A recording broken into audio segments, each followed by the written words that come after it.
growing up in North Wales in a very small town, questioning my sexuality and all of this, being into dance and all of that, which I hid from people at school. So I was never authentically, properly me. They obviously saw something in me, really got a bug for it. They were like, right, okay, you've got a phone call on Monday. We started rehearsing, they were like, I was like, what is it for? And they were like, oh, it's for the X Factor. For people who are now coming into the industry or now going to college, what's your expert opinion on that? If you think you're working hard, work harder. You've always got that 20% more gas in the tank. Always have personality. But a lot of the stuff I do is completely on the spot. In the studio, when you're with people? Yeah. Oh, really? Okay. Do you jot it down? No. Or it's all just here? It's all there, yeah. No names. Have you worked with anyone who's been quite a tyrant?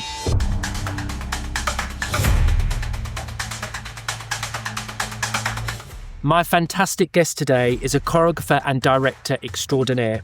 In such a short space of time, he has achieved so much, notably by working on smash hit musicals such as We'll Rock You, The Wedding Singer, Grease, West Side Story, Fame, Guys and Dolls, and most recently the critically acclaimed, amazing Burlesque.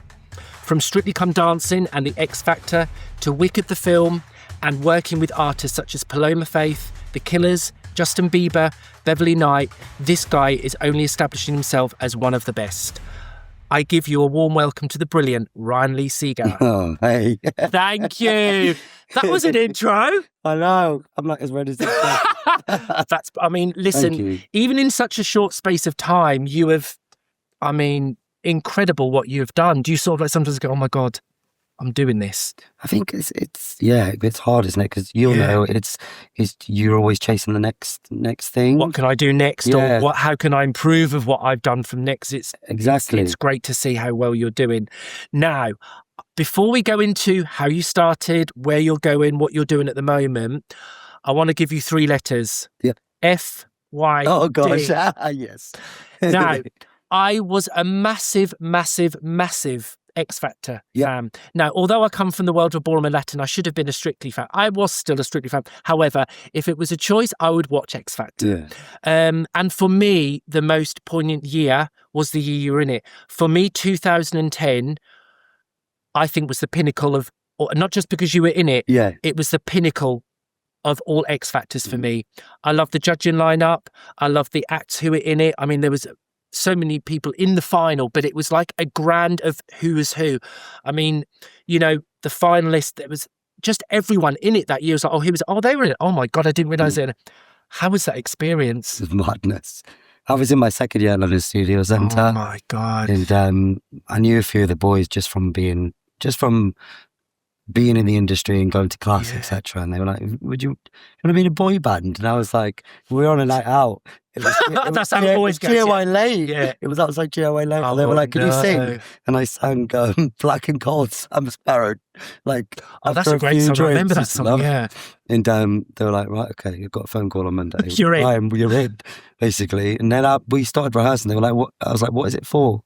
And they were like, oh, it's for the X Factor. And then I didn't because at the time, that it was probably the biggest. It was probably even bigger than Strictly because it was always like this with them because they were always on at the same time. Yeah. But I think at that point, it was when they had for me, they were the best judges. I love Sharon Osbourne, but for me, I loved Danny. I loved Cheryl with Louis and Simon. But for me, that was the best year. And I think that after that, it was good, but it didn't ever reach where I think it reached then. Yeah. I don't know why, but I think, a lot of things changed, but it was incredible that year. That year had the highest rating as well. I'm not surprised. They've ever had. Yeah, I'm not surprised. There was talk, I remember them talking about whether they were going to do another one the year after, because there's rumours about it. Were they going to stop it or were they not? Yeah. But it was, there was a big buzz around it. It was amazing. It was an amazing life experience. I loved being in a boy band. It was so fun. Well, there's none about now, is there? You should get yourself in one. Wow, come on. Come on, there's room for everyone. She's older now. No, but there's no boy bands about now, is there? There's a new one, Dear Alice. I think they're brilliant. Oh, okay. Have you seen anything about them? Were they on Strict? Did they do it? They did. They did? Yes. Were they this season or did they do this? I remember hearing about them. I'm sure they were this season. Okay. I'm sure they just recently did their performance. Yeah, okay. I think it was Strictly. Yeah. They're good. I know that, and because you don't really get boy bands now. No. 90s and the early 2000s, they've gone now. And I think that's what because whenever you had X Factor, you always had the groups. Yeah. No one wanted the groups, No, but I you know. always had the groups. But it was like you had the girl band, the boy band, you had the mixture of the two. You could have the duets as well. But I just think I really would love it to come back because I think now it's been long enough. It's not been here, and I think now it would probably be, I don't know what format, but I think there is a format for it to be had. So Simon, if you listen to that now, I think you should bring it back. So you trained at the London Studio Centre. How did you get into it at the beginning? So I was always part of actually go back I'm Welsh, so in Wales, in schools, primary schools, like you're kind of encouraged to go into this thing called the Eisteddfod. Okay. And it's basically all the different schools in Wales compete for this big massive thing that's put on our version of Channel 4, which is S4C. And anyway, I got into it.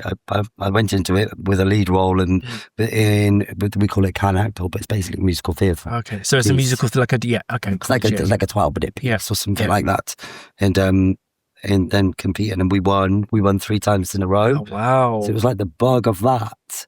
Is that similar to Glee type thing, or not really? Is it not? Not really. I can't really explain. Yeah. It probably like festivals. Yeah. Okay. Probably like that. Yeah. Yeah. But televised in. Oh, okay. Oh, I see. Okay. Yeah. And I just loved it. And then, I never had ballet time. I grew up on a council estate when I was younger, so this opportunity only came to me because it come was straight school. away to you. I didn't know anything. I obviously sung and danced around is obviously I was obviously supposed to do it. You know what I mean? Yeah. But the only reason I knew of that to do that was because it was the kind of the norm at school. Yeah.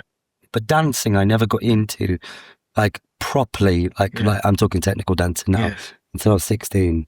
Oh, okay. That's quite late. Yeah, that's quite late. Yeah. But before that, I'd always made up my own choreography. And did you see that from TV, or did you just go, okay, I like that, let me see if I can experiment, or how did you get into that choreography at such an early from age? TV, from pop bands. So I'd copy all the steps moves and blah blah blah and all of do your own sort of type thing. Yeah. Oh wow. And then it was I was my LYMT, they're called London Youth Music Theatre. I went there for my acting and my singing. I was more of an actor singer first, and Margaret and Phil, who run the company, absolute legends. They obviously saw something in me of choreography, so they let me choreograph a number, Cell Block Tango. Oh wow, Chicago, Chicago when I was 16, and then I really got a bug for it. That's quite early. Sorry to interrupt. That's quite early actually. Choreographing at 16. Yeah, I know some people choreograph. For instance, when I did Latin, we sort of sometimes we choreograph little bits and pieces. But to choreograph numbers like that, it must be you must know you wanted to do that at a young age. Yeah, it really did. And it kind of confirmed it. Yeah. I was like, oh, I love this. And then from then on, my friends that were going off to go to their colleges to do, my stuff was very commercial. Okay. Because there was no technique in it. There was there'd be a pirouette, but it was, they'd know how to do the pirouette rather than me doing it properly. Yeah. I'll be turning with a flex. You can just go do it for me, can I have a look? Kind of thing. Until I got the proper training. Yeah. But my friends were asking me to choreograph their numbers to get, the solos for the colleges. And they were getting in, and That's incredible. Because you obviously wanted to do choreography and you felt choreography was your sort of thing at a young age. Was there anything else that you would wanted to pursue, or you would go, oh, actually, I wish I'd have maybe done that as well? I've always loved fashion, and fashion was always something. I used to cut up clothes, and I used to make these own. I remember having this shirt and cut the shaft and made this collar thing. I mean, it's absolutely garish now thinking about it, but just kind of always loved creating. I was going to say it comes hand in hand a bit, because the choreography and then you being into fashion, that's very hand in hand, but also cutting out and creating, that's actually very interesting. Fashion. That's great. That's really good. Now, if you had to look up to someone, you go, okay, this is who I looked up to when you were growing up. to want to be that person or want to have something of them, would you say there was anyone you looked up to, whether it would be music artist, whether it would be family member, whether it would be an actor? Was there anyone you looked up to or you wanted to be like? Yeah, my Auntie Ange. Okay. So she's Go like on, Auntie Ange. She's like the sweetest angel, and like she just allowed me to be completely myself. Like I was very much the Billy Elliot of the family and of the town, and just like growing up in North Wales in a very small town, and like I like questioning my sexuality and all of this, and like being into dance and all of that, which I hid from people at school. I just felt like I was constantly hiding who I really, really was. So I was never authentically, properly me. Whereas always hiding when you were there and with other people. And always on a bit of edge. Whether they'd find out. So when I was with her, always with her, I always felt safe. And that's because a lot of people go, oh, I like this artist or that, but then that's actually so much more beautiful when it's a family member, because it actually means a lot more. Because I think that will probably take you further because you're a lot more grounded from it. Because some people can just have this idea, oh my God, I want the lights, I want the fame. But actually you need that person to always relate to and go, actually, Ryan, I need to think about what I'm doing here. And what would she say? Or how would I get that information? Do you find that going through your career, you often go, oh, we've had that conversation before, maybe I should. Do you know what I mean? Do you often think of conversations you had? I do. I often think of home situations to where I am now. So that to keep me kind of grounded and real with everything that I do in an approach. I always try to be real with everything I'm doing. And if I start becoming too affected, which the industry can, it's fabulous in showbiz. Of course it is. Everyone knows everyone. Everyone knows everyone's business. But always, she's the family home, like family life, and they always like in the back of my mind to keep grounded and stay level-headed. I think that's very important because when you're going through a youngster going into the dance world and going into, you have to really have your eyes wide open. Because sometimes you don't actually know what you're going into. You can be told, but until you actually experience it yourself, you don't actually know. And it sometimes can be sort of like, when you said about you sometimes listen to your family, it's sort of like that devil on the shoulder, and then your family's there to go, no, it's okay, it's okay, it's going to be all right. But for people who are going into that industry, into the industry we're in, what advice would you give them in terms of looking forward and going, okay, you need to think about this, or you just need to be yourself, or you just need to be nice? How would you sort of like, for people who are now coming into the industry or now going to college, what's your expert opinion on that? I think just if you think you're working hard, work harder. Okay. Always like you've always got that 20% more gas in the tank to push and strive harder. I tell my students to ride that wave. Ride not just the wave, but the tsunami. Just going. Just keep going and going and going and going and going until you reach your end goal. I just think then you can go to yourself, I did my very, very best. I always tell my students, and anybody that I would tell, is be present in the room, be open, and smile, and just be cool yourself, with the creative, and be authentically yourself. Always have personality. I love personality. I love working with personality. I think it's important because you can get distracted sometimes, but then when you've got people in the room who you really get on with, or you click with personalities, it's everything. And I think it's so important to have that. You mentioned it a little bit earlier regarding your family and how important they are. Do you get to see them often? Do you see them as much as you want to? Do they still live in Wales or? Yeah, so they're all still in Wales. They are? Yeah, all of them. Okay. Well, there's like same with my phone. They're all just in Lowestoft. They're all still there. But like I have a lot of Irish family as well. So I'm Welsh Irish. And my granddad's Irish, and then are they in Dublin or they're in Dublin. Okay. So and then on my dad's side they're all Irish. But then my like immediate like my grandma and my mum and that, we were all born in North Wales. But everyone's kind of stayed there. Yeah. And I very rarely get to go. Okay. I'd probably say once a year. Yeah. But with COVID happening and stuff, I got to spend a lot more time there, which is lovely. But Yeah. don't you find it is quite, even though you don't go there a lot, Yeah. because I don't go home a lot, but I do want to try to go home. I actually sort of breathe, Oh my gosh, yeah. because living in London like you do and like a lot of us do, it can get so hectic, I'd say the word is. I love London, but it can get very hectic and very sort of like, oh my God, it's like people 1,000 miles going past you. And I never realised that until I got slightly older. When I first got, I was like, oh my God, I love London. It's great. Let's just go out and amazing. But once you start to get older, like myself, I'm sort of like getting to the point and I go, yeah, London. Nah, let me just go home for a couple of days, chill. But then I'm sort of ready to come back. Yeah.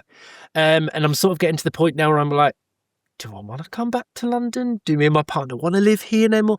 You know, I think there's a point where we're going to go, we want to move out of London. Yeah. And what I've noticed is a lot of people actually move in just outside of London so they can travel in, which is, I'm like, oh my God. But I feel like they're clocking onto that with the trains and the prices. Yeah, I think so. And the rent prices. I'm like, I think they are, because a lot of people are sort of like, we just had one guest like, I live on like near like Essex and coming. I was like, oh my God, it's green there, and it's a great idea. And we're sort of like thinking, God, this is a great idea. Like London is getting too hectic now. Yeah, I do love London, but it's getting, and I do like to go home. It's like a breath of fresh air.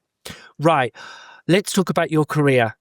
I mean, relatively in a short space of time, you've created such a machine and such an amazing look creatively. Is there any kind of mantra you have for each day as you go to work, or every single day you wake up, you go, right, this has to be done. I have to make sure I do this. Normally I'd wake up and it's always finding music in. So I spend half my life finding music that's not so obvious, and music that I find interesting, and music I find inspiring. And I work a lot with like my brain works as pictures.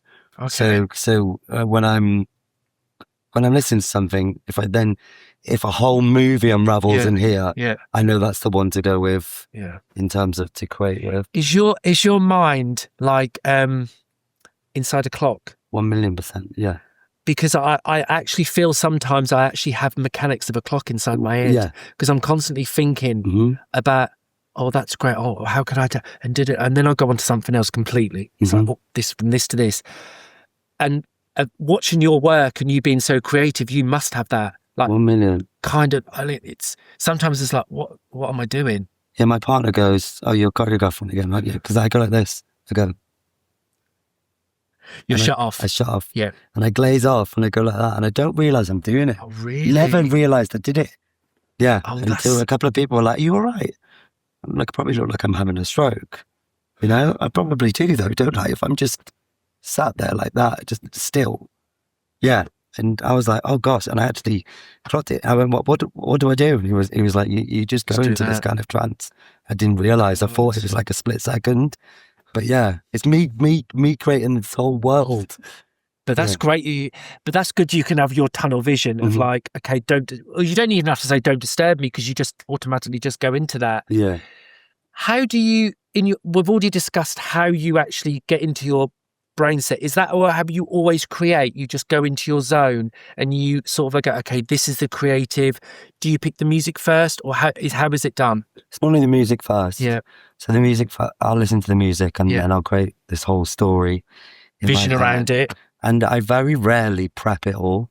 So I'll plan out what I do, but a lot of the stuff I do is completely on the spot. I find it better. I find my stuff in the studio when you're with people. Yeah. Oh, really? Okay. Like I know exactly in there because it's all pictures. Yeah. And I know what pictures, what I want to create. Do you jot it down? No. Or it's all just here? It's all there. Yeah. But I do write down. Okay, 1 minute to 1 minute 30 is that section, blah, blah, blah. Okay, all right, okay, yeah. This feels a bit spiky here, so let's explore that movement. Can we see what they can do with that? Very that. Okay. Oh, so God, that's very organic. Well, I find the work is more authentic for me. Personally, everyone has their own ways, don't they? But and I've tried, obviously there's shows that I have to prep. The panto is like, I'm doing like 14 numbers and I've got in 5 days. Do you know what I mean? Like, I'm directing the show as well. So I have the Sunday with the poor dancers that learn 7 routines on the Sunday. And then they learn the extra ones the following mornings. Where did you get because you mentioned quite a bit about directing. Where did you get the directing love from? Because obviously you choreograph, you create. Directing is another aspect to it, but it's a very important. Where did you get that from? Where did you get the love from that? I always was an actor first. Okay. An actor singer first, who then fell in with dance. With dance, okay. So like with shows I've done, as much as they've been like a good big dance shows, I've also done shows like Blood Brothers. Yeah. And covered the leads. And with these shows, I always covered the lead anyway. So I wasn't just there as an ensemble. To know the ins and outs of 100. Yeah. And then became resident, and then assistant, and then associate director, and then directing my own stuff. Yeah. Oh my God. Let's talk something about what you've recently done is burlesque. Yes. How did you get involved with that? Because I know the directing, was it Nick Winston? Yes. Yeah. I mean, he's done so many things. Amazing. How did you get involved in that? Obviously, your working relationship with him, how did you get into that? Was it through him or? Yeah, completely through him. Yeah. So I did Kiss Me Kate I auditioned for him for Kiss Me Kate in 2015, I want to say. Oh, okay. It's for Paris, in the Theatre de Chamalats. Listen to the Châtelet Theatre. Yeah. Put my teeth back in. And not me lounging. Look at me, full of lined up. Listen, you said, how can I sit here? You're now doing it. And I auditioned for the show, and I was up for quite a few shows at the time. And I got offered that show and Musical the Musical International Tour. And I would have been able to do both of them, but if the other two were like Chicago, and it was in for Elf as well. Oh wow! Elf I didn't end up getting, Starlight I didn't end up getting, but Chicago was one that had to go, kind of thing. Yeah. And I'm working with Nick. My agent was like, I think this is a really good opportunity for you to work with him. In the audition room, like the choreography just sat on my body like. It was like putting your hand in a glove. I was like, you just felt it. Oh my God. For what he was doing, that your body was just like, this is just for me. Yeah, 100%. Okay, amazing. It was so full out. It was so jazzy. And I loved it. So I got the opportunity to work with him. And then from then on, it kind of snowballed and did shows after show. I think we've done 14 shows together. Oh my God, that's amazing. And it's this industry, again, it's another thing where people who are listening and learning about how to get into the industry, a lot of the time it's with people you know or you get to meet, and they will then give you that ladder to go, look what they can do. Yeah. And I think it's important because Nick probably saw something in you. It was like, this guy gets what I want to do, but also I can see how good he is at the choreography and the creative, which is amazing. I mean, you know, now you've done 14 shows. I mean, it's great. Yeah. It's so good.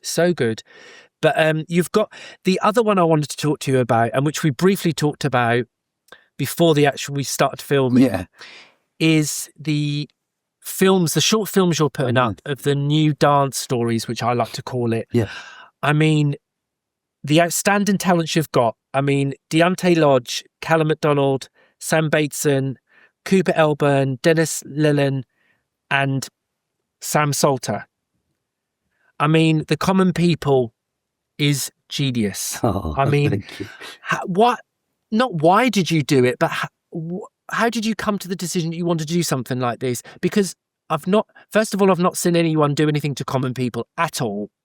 And we spoke earlier and I said to you, it sort of reminds me of a Greece 2025. And you went, oh my God, exactly what it was. And I was like, oh my God, I should be a creative. But like, it's weird when you see it and you're like, that is what your vision was. So how did you get into doing this? What happened? So I became sober as of this year. I'm still going. Congrats. Thank you. And it was basically me putting in I was like, I want to focus on myself and really push myself and better myself and not coast, do more. Like, as you said, ride that tsunami wave, go over. Yeah. Because I was in a bit of a dark place mentally as well. So I was feeling constrained to share all these creative like thoughts and creative ideas that I had, just because the inside voices. So We're just like, they're no good, don't do it. Yeah. And then once I stopped drinking, I was like, I felt like a weight had lifted. Wow, what's this? Yeah. Very that. And I just was like, I just thought I'm going to spend the money on doing that. And I put it out there to people. I was like, hey, I'm going to start doing creative sessions in the studio. I'll pay for the studio. You just come along and have a free class, basically. Have a free rehearsal room. No pressure. If it comes out good, it comes out good. If it comes out terrible, that's the business. That's the industry. Well, I will tell you from my point of view, and I think I messaged you when you first put them out. It's just I love people who do things different. They don't just go with the norm. I mean, I love seeing classes because everyone films a class and it's so good to see people's choreography. But when you do something different with it, it's exciting, it's fresh, it's new, people are interested.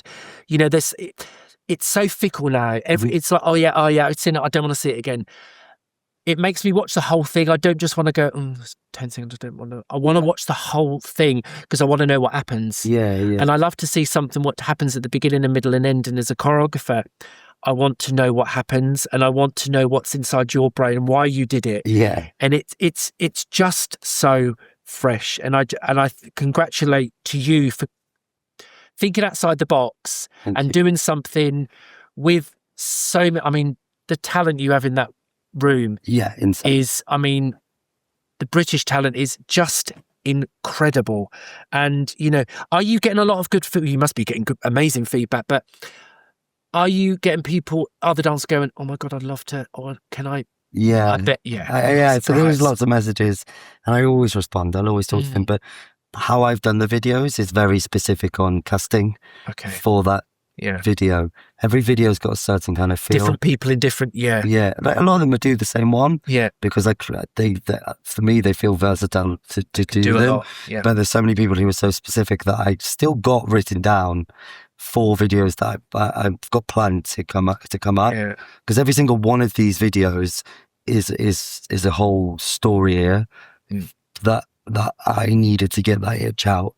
And it's when we're in the rehearsal as well, I tell the dancers, okay, this is what this is. This is the narrative we're going down. This is the feel. This is what I want us to portray. Blah blah blah blah blah. And we just crack on. I crack on with them. How long does it take though? How long does it, like, in terms of if you do that routine, you film it? How long does that process take in the studio? So it's an hour and a half to create, and then 30 minutes. Just by being like, just organic, like And then we've got the 30 minutes there. Sometimes it's an hour and 45, an hour and 40, but there's always that 20-minute, 30-minute window to have a little tweak of things in video. I mean, it's only a minute. It's great. They're only like minute videos.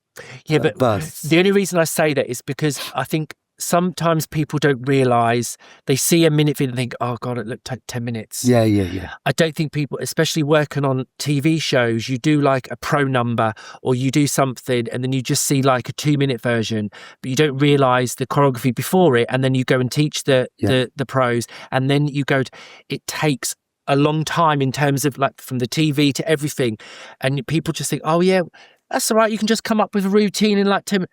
Doesn't work like that. Obviously, I mean, that is an hour and a half to do. I've always been quick. That's amazing. I'm quite quick with getting it out. However, it's I always, my mantra before we do everything, I always say to the dancers, and if they're watching, they'll know exactly what it's. I always go, whatever happens. It's not the end of the world. Like, do you always just film it once or maybe twice? Yeah, just and it's always one shot. And you film it. I film it. I love filming actually myself as well. Because otherwise no one else knows what your vision is first. And also, if you want to get the right, do you want to zoom in? Do you want to pan away? Do you want to get a different angle there?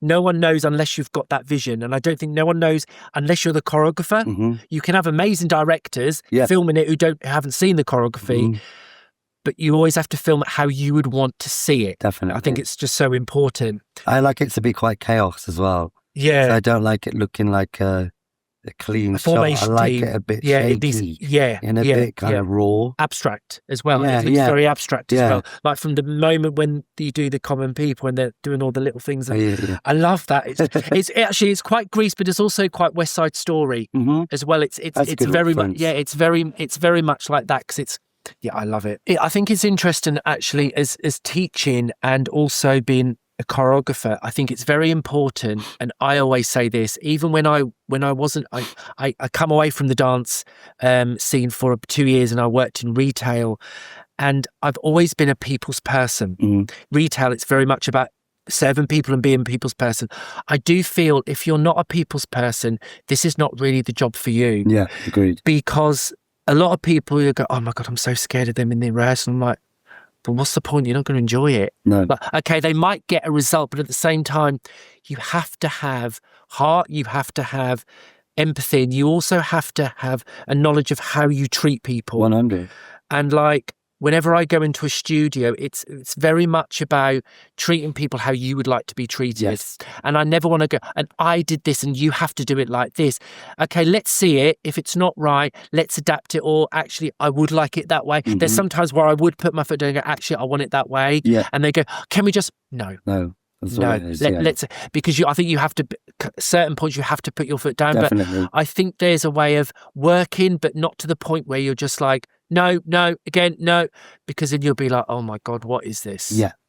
You know, have you worked with anyone who's, no names? Have you worked with anyone who's been quite a tyrant? Yeah, come on, of course they have. Yeah. How have you dealt with that situation? Just keep my mouth shut. It's none of my business and get on with it. And just get on with it. Just not. Get on with it. Do the job. Have the credit and go. Money and go. You never know that I'll write home about, and it'll be everything I know I don't want to be. Yeah. Because actually I asked the same question to someone in a previous podcast, and they said that when they said the exactly same thing for you, keep your mouth shut, do the job, get the money and go. Because at the end of the day, just get the money and go. Because there's no point leaving it because you've just left that situation and then go, oh, well, they left. Do you know what I mean? So you don't want to get that. But, and then for the people, they said, it's just when the people are so lovely around me, it's about having your friends around you, and having that experience is so important. Because it feels special.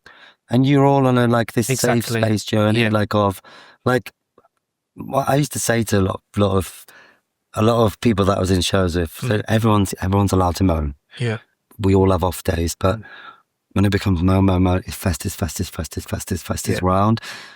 And I often say, come on, team. I was like, you could be working in front of a house. Yeah. You're actually on the stage, there's a front of house standing there. Yeah. Could be working that. But, these front of house people are generally want to be on the stage. Yeah, they do. They come from college and they want to get into the industry. Absolutely. Exactly. And I'm like, you're on stage. This is the dream, right? We're living the dream. Yeah. And it's like remembering that. Who inspires Ryan? Is it Auntie Ange or anyone else? Oh man, yeah, it obviously does. But like just good people, just good eggs, and people that are not afraid to compliment other creatives. Okay. I don't. Yes. Gel well with people who aren't very supportive, which is a lot, and it's I think that can be quite tricky in the industry Oh. because there's so many people. Everyone wants to be so good. Yeah. It's no, sorry, go on. I'm just a very, if I like something, I will probably share the post and congratulate that person. Yeah. Because we're all in our own lanes, and I just think there's just a lot more love that can go out there. And art is subjective. If you look at something, you might look at something, it might not be for you, but I've just never really been one of those people to be like look at that. What they do, so who negative. they think they are. Yeah. And I just think, especially the people that are out there, like Stephen, for example, he will compliment loads of things and look at where he is, look at the power, look at the position he's in and stuff. It's I don't know, people like that really admire me. Yeah. That's right. Admire me. Yeah, you can. Yeah, I'm admired. Yeah, by them. Yeah, admired by them. Yeah. Gosh. Yeah. And he's put my brain back in. And your teeth as well. And me as well. So actually, is your idol your Auntie Ange? Is that your idol, or is there someone else in the dance industry who you go, actually, I really look up to them and they are really inspire me to be? So there was a dancer who I always used to want to be like, and I thought they were the most incredible dancer, and probably one of the reasons in me going to London Studio Centre as well. His name's Daniel Crossley, and he's done loads of West End shows, and He was Cosmo in Singing the Rain in Town, and So he's he's done done loads for Steve. And he's legit. He's like chef's kiss. It's the business. He's amazing. Yeah. And like now he just straight acted for TV. So he's gone down that other route.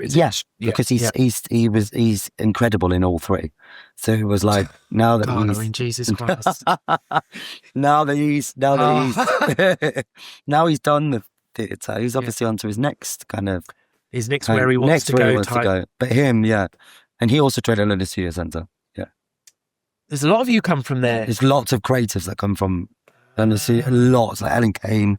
It's London Studios. You've got loads of associates from there. Stephen Mia, Patricia Bernard from what's the most. The thing of it is, there's so many. I'm listening to that and thinking, I wish I would have stopped competitive around 16 and gone to college, because I feel as though I could have done so much more within the West End and other styles and really put my stamp on it. But I think once I was in the West End, I started to love choreography and started to love other styles and being taught, from the contemporary. And I used to have ballet lessons in like the Wings and stuff. They were teaching me and I was teaching them rumble walks. It was quite surreal.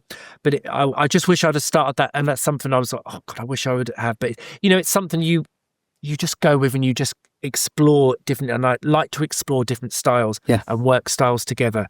So it's quite weird you saying that a lot of people come from the London studios and having the same sort of outlook.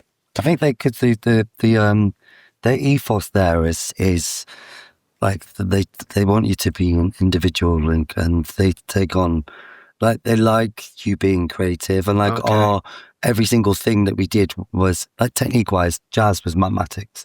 That's what we were taught in terms of our technique. Then all the other jazz was kind of free stuff, a lot of Fosse stuff, all of that.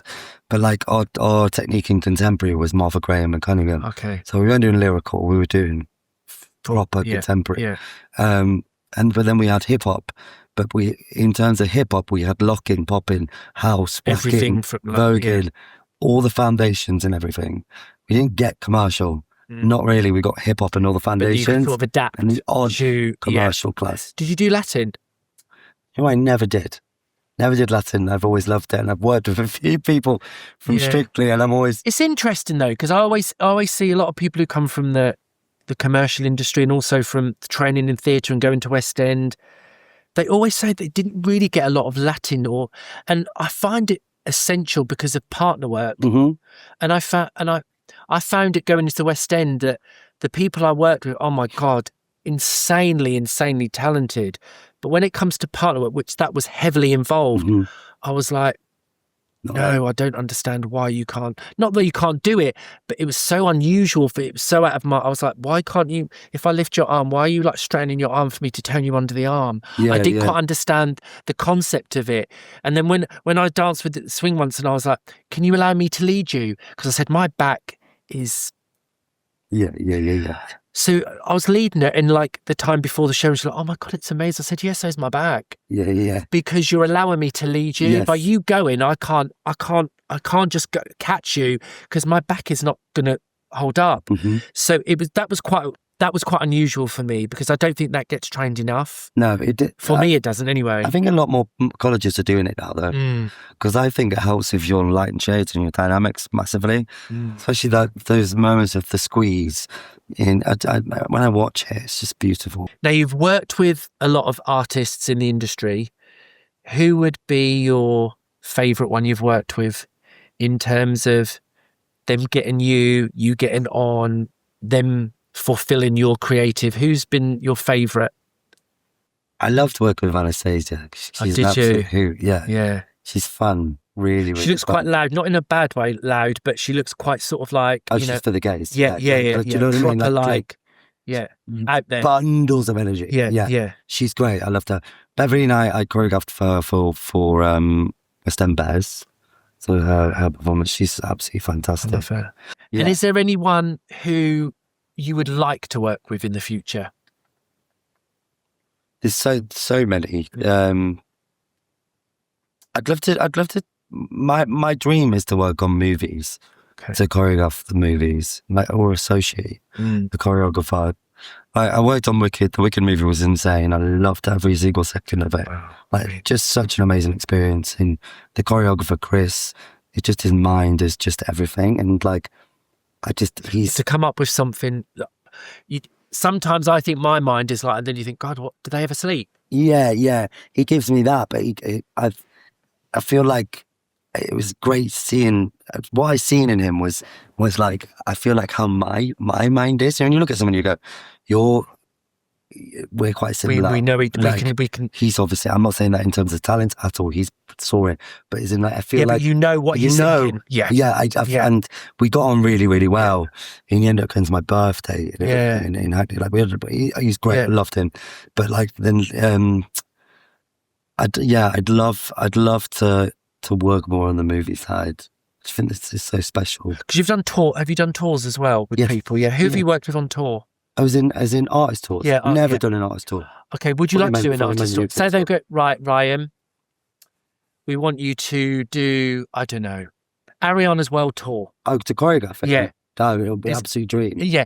So is that something you would like to do other than films? You'd go, oh my God, give me that. That would be, I mean, your mind would be going like...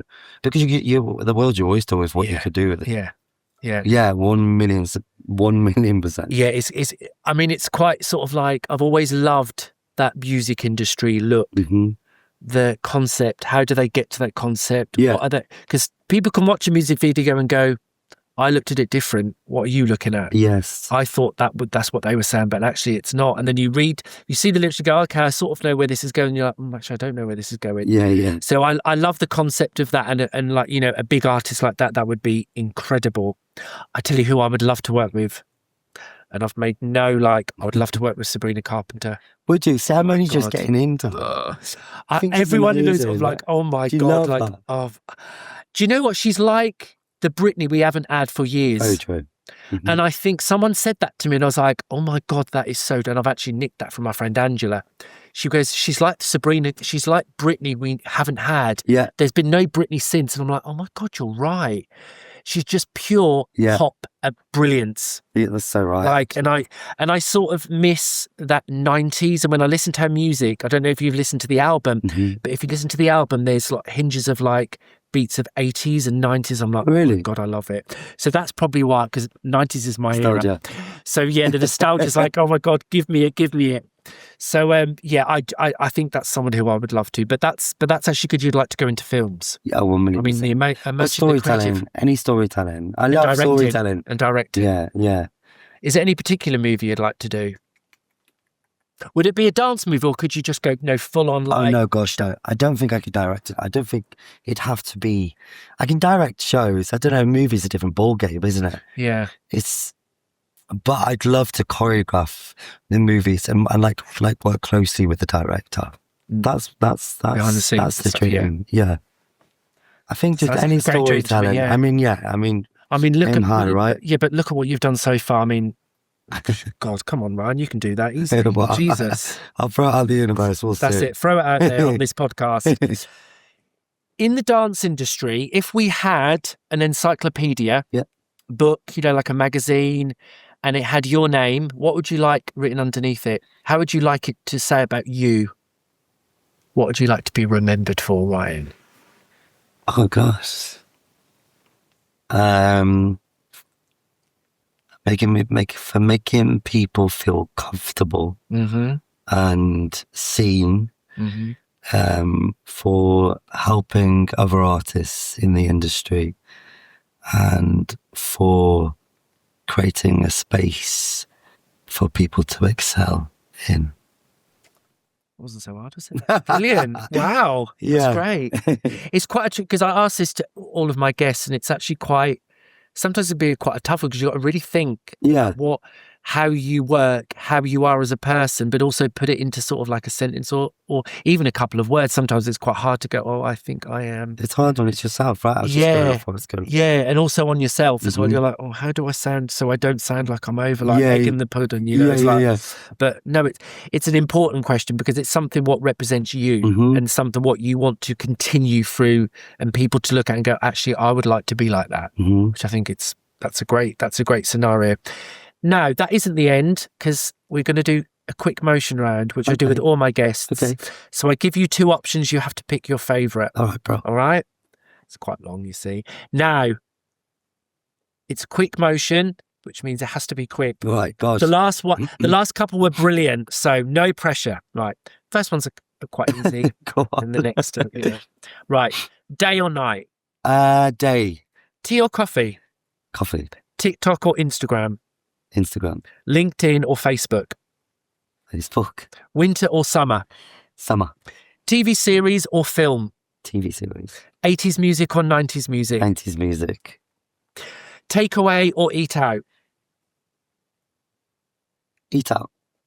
Fruit or vegetables? Fruit. Choreograph or direct? Choreograph. Jazz or contemporary? Jazz. The Wedding Singer or Fame? The Wedding Singer. Burlesque or Grease? Burlesque. Guys and Dolls or West Side Story? West Side Story. London or Manchester? London. Blue Eyes or Brown Eyes? Brown Eyes. The X Factor or Strictly Come Dancing? Oh, gosh. The X Factor. Hey! Netflix or Apple TV? Netflix. Sing or dance? Dance. Head or heart? Heart. Birthdays or Christmas? Birthdays. Oscars or Grammys? Grammys. And the last one is talking or listening? Listening, I think.